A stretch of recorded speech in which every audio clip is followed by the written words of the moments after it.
हाँ भाई, शुरू किया जाए। हमारे आपके बीच चल रही थी बातचीतें, cell the unit of life के बारे में बात कर रहे थे। तो इसमें सेल के डेवलपमेंट के बेसिस पर देखा जाए तो मालूम है सेल दो प्रकार की होती हैं। एक प्रोकैरियोटिक सेल होती है और दूसरी यूकैरियोटिक सेल होती है। पहले हम सेल के कुछ पॉइंट तुमको बताने जा रहे हैं।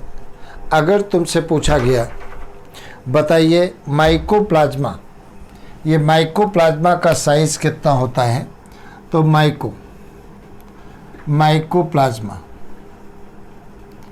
प्लाज्मा का साइज कितना होता है, 0.3 माइक्रोमीटर होता है। ये बात तुम्हें याद रखना है। अगर तुमसे पूछा जाए पीपीएलओ का पूरा नाम है प्लूरोनिमोनिया लाइक ऑर्गेनिज्म। क्या नाम है? Pleuropneumonia like organism. पीपीएलओ का पूरा नाम प्लूरोनिमोनिया लाइक ऑर्गेनिज्म। ये नेचर की स्मॉलेस्ट सेल है। तो ये क्वेश्चन पूछा जा सकता है, इसका साइज कितना होता है, 0.1 माइक्रोमीटर होता है, मतलब smallest cell in the nature. तो ब्रैकेट में अपन लिख भी सकते हैं या smallest cell in the nature.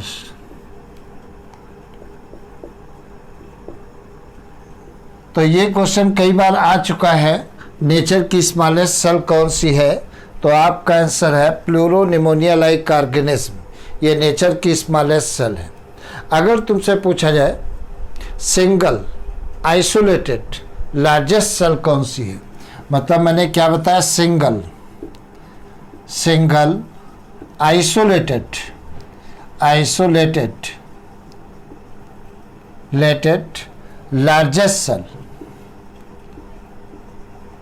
Largest cell की बात करो तो कौन सा होता है, सिंगल आइसोलेटेड लार्जेस्ट सेल होता है एग ऑफ ऑस्ट्रिच।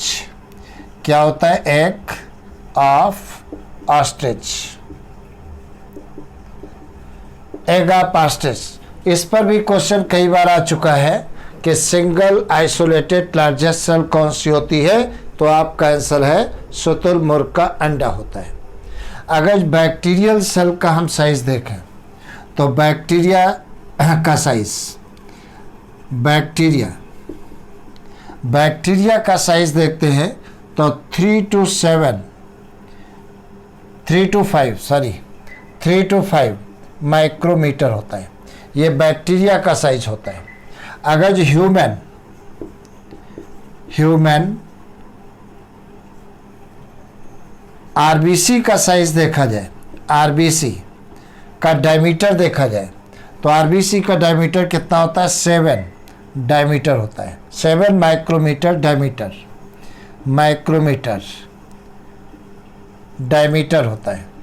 डायमीटर होता है। अगर जो एनिमल बॉडी की लॉन्गेस्ट सेल, तो animal body longest cell, human body longest cell कौन सी है, नर्व सेल, या इसी को क्या कहते हैं, न्यूरॉन कहते हैं। ये बातें तुम्हें याद रखना है। तो माइकोप्लाज्मा का साइज कितना होता है, 0.3 माइक्रोमीटर होता है। पीपीएलओ का पूरा नाम क्या है, प्लूरोनिमोनिया लाइक ऑर्गेनिज्म। ये नेचर की स्मॉलेस्ट सेल होती है। दूसरा मैंने क्या बताया, सिंगल आइसोलेटेड लार्जेस्ट सेल कौन सी है, एग ऑफ ऑस्ट्रिच होता है, शुतुरमुर्ग का अंडा। बैक्टीरियल सेल का साइज कितना होता है, 3 to 5 माइक्रोमीटर होता है। ह्यूमन आरबीसी का डायमीटर कितना होता है, 7 माइक्रोमीटर होता है। एनिमल बॉडी की लॉन्गेस्ट सेल कौन सी होती है, नर्व सेल, या इसी को क्या कहते हैं, न्यूरॉन कहते हैं। क्या कहते हैं, नर्व सेल, या इसी को क्या कहते हैं, न्यूरॉन कहते हैं। उसके बाद में देखा जाए नर्व सेल या न्यूरॉन कहते हैं। अब देखा जाए अगर जो हम बैक्टीरियल सेल के बारे में बात करें, बैक्टीरियल सेल की बात करते हैं तो बैक्टीरिया कैसी है, एक प्रोकैरियोटिक सेल है। माइकोप्लाज्मा भी क्या है, प्रोकैरियोटिक सेल है। पीपी और तुम्हारा माइकोप्लाज्मा या ब्लू ग्रेन एल्गी भी कैसा होता है, प्रोकैरियोटिक सेल होता है। प्रोकैरियोटिक सेल में देखा जाए, प्रोकैरियोटिक सेल यूकैरियोटिक सेल से डिफरेंट होती है और लेस डेवलप होती है। तो प्रोकैरियोटिक सेल के बारे में अगर देखें हम, सपोज करिए यहाँ पर एक ये प्रोकैरियोटिक सेल है, इस प्रकार से मान लेते हैं ये प्रोकैरियोटिक सेल है। बात समझते रहना, यहाँ से क्वेश्चन आते हैं। प्रोकैरियोटिक सेल चाहे बैक्टीरिया हो या ब्लू ग्रेन एल्गी हो, इनकी स्टडी किसके अंतर्गत की जाती है, प्लांट के अंतर्गत की जाती है, एनिमल के अंतर्गत नहीं की जाती है। क्यों? क्योंकि तुम्हें मालूम है प्लांट सेल और एनिमल सेल के बीच में मेजर डिफरेंस किस बात का होता है, सेल वॉल का होता है। अगर सेल वॉल पाई गई है तो वो प्लांट सेल है, और अगर सेल वॉल नहीं पाई गई है तो इसका मतलब वो एनिमल सेल है। प्रोकैरियोटिक सेल की हम बात कर रहे हैं, तो प्रोकैरियोटिक सेल की सेल वॉल 3 लेयर से मिलकर बनी होती है। सबसे बाहर की तरफ क्या होती है, सबसे बाहर की तरफ या प्रोकैरियोटिक सेल की वॉल जो होती है वो 3 लेयर से मिलकर बनी होती है। सबसे बाहर की तरफ कौन सी लेयर होती है, ग्लाइकोकैलिक्स होती है। तो इस प्रकार से सबसे बाहर की तरफ हम और लेयर एक बनाते हैं। सबसे बाहर की तरफ कौन सी होती है, ग्लाइकोकैलिक्स होती है। तो ये लेयर मैंने बना दिया। ये 2018 में क्वेश्चन आया है, सॉरी 2018 में नहीं, 2017 में क्वेश्चन पूछा गया था कि ग्लाइकोकैलिक्स कहाँ पर पाई जाती है। तो वाल की सबसे बाहरी लेयर कौन सी है, ग्लाइकोकैलिक्स है। तो इसे क्या कहते हैं, ग्लाइकोकैलिक्स। ये ग्लाइकोकैलिक्स कहलाती है, ग्लाइकोकैलिक्स कहलाती है। इस ग्लाइकोकैलिक्स की थिकनेस और इसका कंपोजिशन अलग अलग बैक्टीरिया में अलग अलग होता है। ये बात याद रखना। ये केवल प्रोकैरियोटिक सेल में पाई जाती है वाल लेयर ग्लाइकोकैलिक्स, यूकैरियोट्स में नहीं पाई जाती, ये भी तुम्हें याद रखना है। और ये वाल की सबसे बाहरी लेयर है, और ये भी तुम्हें याद रखना है अलग अलग बैक्टीरिया में इसका कंपोजिशन और थिकनेस अलग अलग होती है। एक बात और तुम्हें याद रखना है, अगर ग्लाइकोकैलिक्स लूज लेयर के रूप में पाई गई है तब उसे क्या कहते हैं, स्लाइम लेयर कहते हैं। क्या कहते हैं, स्लाइम लेयर। और हार्ड लेयर के रूप में पाई गई है तब उसे क्या कहते हैं, कैप्सूल कहते हैं। क्या कहते हैं, कैप्सूल। तो मैंने तुम्हें क्या बताया, अगर ग्लाइकोकैलिक्स लूज लेयर के रूप में पाई गई है तब उसे क्या कहते हैं, स्लाइम लेयर। और अगर हार्ड लेयर के रूप में पाई गई है तब उसे क्या कहते हैं, ग्लाइकोकैलिक्स कहते हैं। और सीधा सीधा 2017 का नीट का पेपर उठा के देखिए, ग्लाइकोकैलिक्स पर क्वेश्चन आ चुका है। तो ये याद रखना, अलग अलग बैक्टीरिया में इसकी थिकनेस और कंपोजिशन अलग अलग होता है, ये बात याद रखना। दूसरी लेयर कौन सी है, ये सेल वॉल कहलाती है। इसे क्या कहते हैं, सेल वॉल कहते हैं।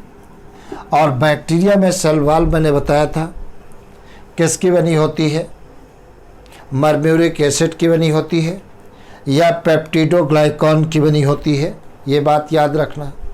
सबसे अंदर की तरफ जो लेयर होती है, सबसे अंदर की तरफ जो लेयर है उसे क्या कहते हैं, सेल मेम्ब्रेन कहते हैं। इस प्रकार से सबसे अंदर की तरफ जो लेयर होती है उसे सेल मेम्ब्रेन कहते हैं या प्लाज्मा मेम्ब्रेन कहते हैं। तो इसको हमने क्या कह दिया, सेल मेम्ब्रेन, मेम्ब्रेन कहते हैं, मेम्ब्रेन कहते हैं। और इस सेल मेम्ब्रेन का कंपोजिशन और यूकैरियोटिक सेल मेम्ब्रेन का कंपोजिशन एक जैसा होता है, स्ट्रक्चर एक जैसी होती है सेल मेम्ब्रेन की। तीनों लेयर ग्लाइकोकैलिक्स, सेल वॉल और सेल मेम्ब्रेन एक यूनिट के समान काम करती है, प्रोटेक्शन का काम करती है। दूसरी बात देखा जाए, ये जो सेल मेम्ब्रेन होती है, सेल मेम्ब्रेन में क्या होता है, एक्सटेंशन होता है। इस प्रकार से अंदर की तरफ मुड़ करके फिंगर लाइक प्रोजेक्शन बनता है। ये सेल मेम्ब्रेन का एक्सटेंशन तीन टाइप का हो सकता है। वेसिकल्स के फॉर्म में हो सकता है, टिब्यूल्स के फॉर्म में हो सकता है, या लैमली के फॉर्म में हो सकता है। मतलब सेल मेम्ब्रेन का एक्सटेंशन तीन प्रकार का हो सकता है। तीन प्रकार का कौन कौन सा हो सकता है?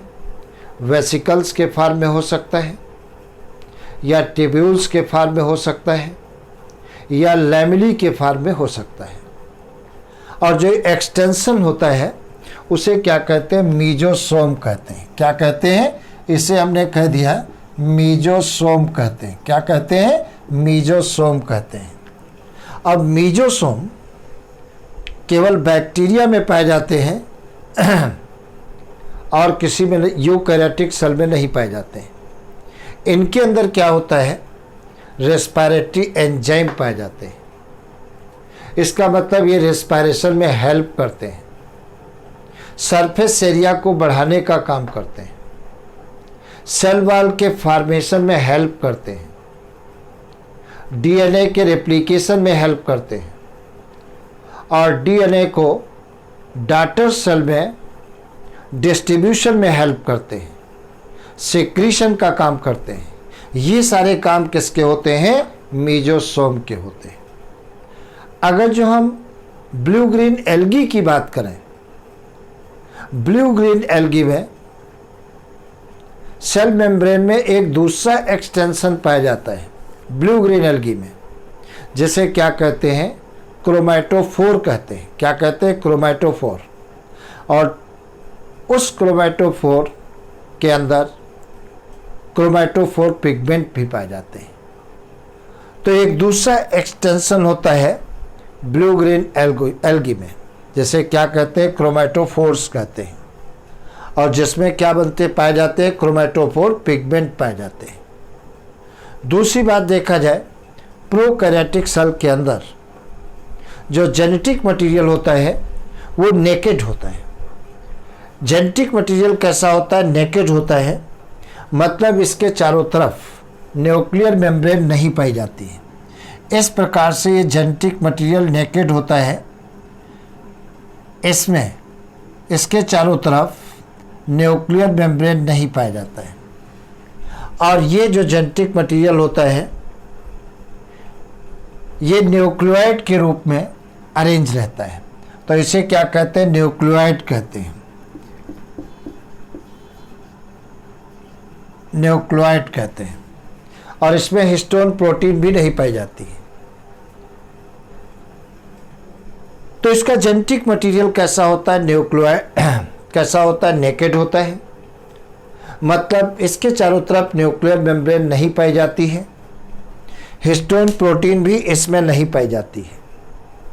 तो ये मेन जेनेटिक मटेरियल जो है डबल स्ट्रैंड सर्कुलर डीएनए, कोई इसका फर्स्ट और लास्ट एंड नहीं है, इसे न्यूक्लियोइड कहते हैं। इस मेन जेनेटिक मटेरियल के अलावा कुछ और स्मॉल डीएनए के टुकड़े पाए जाते हैं। ये जो स्मॉल डीएनए के टुकड़े पाए जाते हैं इन्हें क्या कहते हैं? प्लाज्मिड कहते हैं। ये प्लाज्मिड कहते हैं। ये क्या कहलाते हैं? प्लाज्मिड कहलाते हैं। तो main chromosomes, main genetic material के अतिरिक्त जो भी स्मॉल डीएनए के टुकड़े पाए जाते हैं उन्हें क्या कहते हैं? प्लाज्मिड कहते हैं। ये क्या कहलाते हैं? प्लाज्मिड कहलाते हैं। प्लाज्मिड कहलाते हैं। और प्लाज्मिड के अंदर एंटीबायोटिक रेजिस्टेंस जीन पाई जाती है। और जिन बैक्टीरिया के अंदर एंटीबायोटिक रेजिस्टेंस जीन पाई जाएंगी उन पर एंटीबायोटिक का प्रभाव नहीं पड़ेगा। दूसरी बात, प्लाज्मिड क्या काम करता है, ये जेनेटिक मटेरियल को एक ऑर्गेनिज्म से दूसरे ऑर्गेनिज्म में ट्रांसफर करने का भी काम करता है। इसीलिए प्लाज्मिड को वेक्टर के रूप में यूज किया जाता है। प्लाज्मिड की फर्स्ट टाइम डिस्कवरी किसने किया था? एक साइंटिस्ट है लेडरबर्ग। लेडरबर्ग ने सबसे पहले प्लाज्मिड को डिस्कवर्ड किया था, और जो केवल किस में पाई जाती है? बैक्टीरिया में पाई जाती है। उसके बाद में देखा जाए, ये सब क्या है? साइटोप्लाज्म है। क्या धरा हुआ है? साइटोप्लाज्म पाया गया है। और इस बैक्टीरिया के अंदर 70s टाइप के राइबोसोम पाए जाते हैं। इस प्रकार से बैक्टीरिया के अंदर 70s टाइप के राइबोसोम पाए जाते हैं। राइबोसोम पाए जाते हैं। राइबोसोम जो 70s के पाए गए हैं, 70s के राइबोसोम, प्रोकैरियोट की हम बात कर रहे हैं। ये 2 सब यूनिट से मिलकर बने होते हैं। लार्ज सब यूनिट कितने की होती है? 50s की। और छोटी सब यूनिट कितने की होती है? 30s की होती है। अब 50 और 30 कितना हो गया? 80। जब दोनों सब यूनिट अलग अलग होती हैं तो पूरी एरिया हम मेजर कर लेते हैं, तब साइज ये आता है। लेकिन जब दोनों सब यूनिट आपस में जुड़ती हैं तो कुछ एरिया ऐसे ओवरलैप हो जाता है। जो एरिया ओवरलैप हो जाता है उसको हम मेजर नहीं कर पाते हैं। तो जब एक साथ होते हैं दोनों सब यूनिट तो साइज छोटा आता है, लेकिन जब दोनों सब यूनिट अलग अलग कर देते हैं तो साइज क्या होता है? बड़ा हो जाता है। एक बात और तुम्हें बता दें, प्रोकैरियोटिक सेल में जो ये राइबोसोम पाए जाते हैं, एक्चुअली में सेल मेम्ब्रेन से अटैच होते हैं, सेल मेम्ब्रेन से एसोसिएटेड होते हैं। किससे? सेल मेम्ब्रेन से एसोसिएटेड होते हैं ये। उसके बाद में देखा जाए, प्रोकैरियोटिक सेल यूकैरियोटिक्स की तुलना में बहुत तेजी से डिवाइड होती है, रेप्लिकेट करती हैं। मतलब बहुत कम समय में लार्ज नंबर बना लेती हैं। यूकैरियोटिक सेल स्लो स्पीड से रेप्लिकेट करती है, लेकिन प्रोकैरियोटिक सेल बहुत ही तेज गति से रेप्लिकेट करती हैं। अगर जो बैक्टीरिया के शेप को हम देखें, शेप के बेसिस पर बैक्टीरिया कितने प्रकार के होते हैं? 4 प्रकार के बैक्टीरिया होते हैं। तो शेप के बेसिस पर बैक्टीरिया 4 प्रकार के होते हैं। एक तो होता है बैसिलस, ये बैसिलस होता है। बैसिलस बैक्टीरिया कैसा होता है? रॉड शेप होता है, रॉड शेप्ड होता है। तो ये पहला बैक्टीरिया बैसिलस है, कैसा होता है? रॉड शेप होता है। दूसरा बैक्टीरिया कौन सा है? कोकस होता है, कोकस। ये बैक्टीरिया कैसा होता है? स्फेरिकल होता है।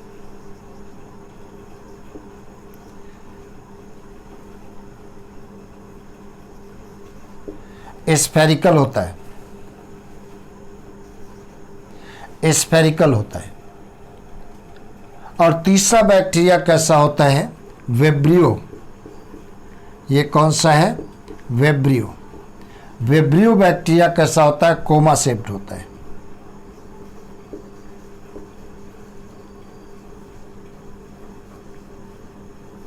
और नेक्स्ट कौन सा होता है? चौथा कौन सा होता है? स्पाइरलम। स्पाइरलम, स्पाइरलम बैक्टीरिया कैसा होता है? स्पाइरल होता है, स्पाइरल। तो शेप के बेसिस पर बैक्टीरिया कितने टाइप के होते हैं? 4 प्रकार के। एक बैसिलस होता है, दूसरा कोकस होता है, तीसरा विब्रियो होता है, और नेक्स्ट स्पाइरलम होता है। विब्रियो बैक्टीरिया के इन्फेक्शन से क्या होता है? कॉलरा हो जाता है। क्या होता है? कॉलरा हो जाता है। तो ये बैक्टीरिया के शेप तुमको याद रखने हैं। कौन सा बैक्टीरिया किस शेप का है? आगे देखा जाए क्या होता है।